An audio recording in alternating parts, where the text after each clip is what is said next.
Muito obrigado, Sr. Presidente. Cumprimento o Sr. Vereador da Câmara Municipal do Porto, Dr. Ricardo Valente. E no respeito absoluto pela instituição, e no respeito absoluto pelo Sr. Vereador, e aliás, no respeito pessoal que tenho e que sei, ou creio que é recíproco, permita-me manifestar, antes de mais, uma questão prévia, que é alguma estranheza. Alguma estranheza, desde logo, não deixar de registar que, da mesma forma que a Câmara Municipal do Porto, perante um tema destes, da sua importância, que anda há meses e meses e meses, nas primeiras páginas dos jornais, entendeu fazer-se representar nunca abaixo do seu Presidente e com isso deu um sinal político, e um sinal político que eu não deixei de registar, também tem que registar com a mesma consideração, mas de toda forma registar do ponto de vista político, que a Câmara do Porto assim não entendeu.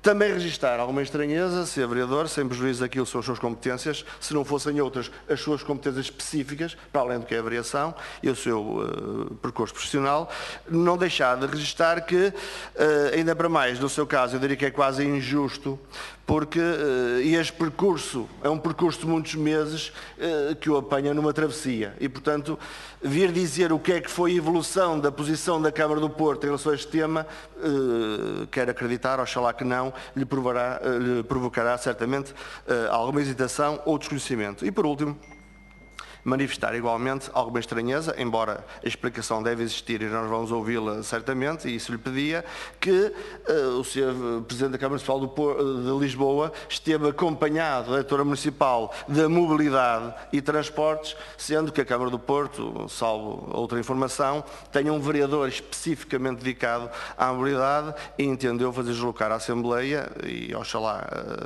tenha uma boa explicação para isso, o vereador do Desenvolvimento Económico. Não estou a dizer que são áreas totalmente longínquas ou que nada têm a ver uma com a outra, mas de todo modo são diferenças, e diferenças que têm a registrar com alguma estranheza.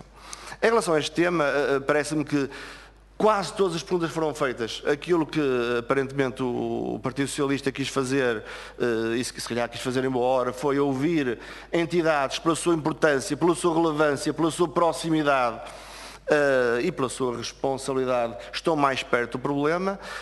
Devia dizer que chegamos agora ao problema. Quem disser isso, de facto, não pode de forma nenhuma ser chamado e ser ouvido, porque o problema já existe há muito tempo. Aliás, começamos a chegar ao momento em que começa a ficar feito o diagnóstico, o que falta mesmo é a terapêutica, e a terapêutica não compete, certamente, neste caso, ao PSD implementar. Mas, de todo modo, sabendo que a Câmara Municipal do Porto, tanto quanto sei e tanto quanto creio que saberá, esteve presente no grupo de trabalho que foi criado pelo Governo, certamente que participou, certamente que levou as suas ideias e certamente que comungou ou discordou daquilo que foram os resultados. Embora os resultados não sejam conhecidos em toda a sua profundidade, gostaria de saber um pouco, secundando o deputado do CDS-CP, Luís Pedro Mota Soares, quais foram as propostas que a Câmara Municipal do Porto levou a este grupo de trabalho?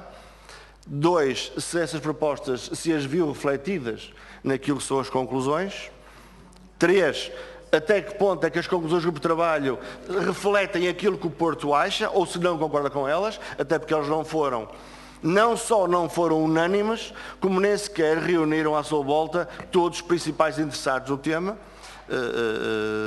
Não querendo aqui, e eu concordo um pouco com o deputado Bruno Dias, quando diz que nós não podemos pessoalizar uma empresa, vamos manter isto ao nível da atividade, mas de facto havia quase um elefante no meio da sala quando se fala do tema, que é uma empresa que foi a primeira que chegou e que adquiriu uma enorme notoriedade e que para nenhum efeito escrita outro, foi ouvida sobre o tema no âmbito do grupo de trabalho. E portanto, além disso, também gostaria de saber, porque tanto quanto sabemos, e se não for assim, por favor corrija-me, a própria cidade do Porto, seja no contexto do seu relacionamento económico e não só com os agentes da cidade, se relaciona com eles e os ouve, mas neste caso específico, ou se quiser, ainda mais neste caso específico, certamente que ouviu os principais interessados. Mesmo que eu ande mais de táxi em Lisboa do que no Porto, E há uma diferença, não sei se é da temperatura, mas há uma diferença, de facto, entre os dois tipos de atividade em Lisboa, no Porto, de táxi, porque eu ando de táxi. A verdade é que gostariam de saber qual é o contributo que a Câmara Municipal do Porto pode trazer a este debate, fruto do debate que faz ao nível local e de proximidade com aqueles que são os interessados em ultrapassar esta questão, desde logo porque ela tem, e há pouco referi isso, duas componentes que são diferentes. Uma questão é discutir a inovação e de que forma é que nós adaptamos àquilo que é a dinâmica social, cultural e até económica. Outra forma é a regulamentação e perceber como é que não há aqui a criação de regras comuns que a todos vinculem para que não haja aqui ganhos ou vantagens injustas.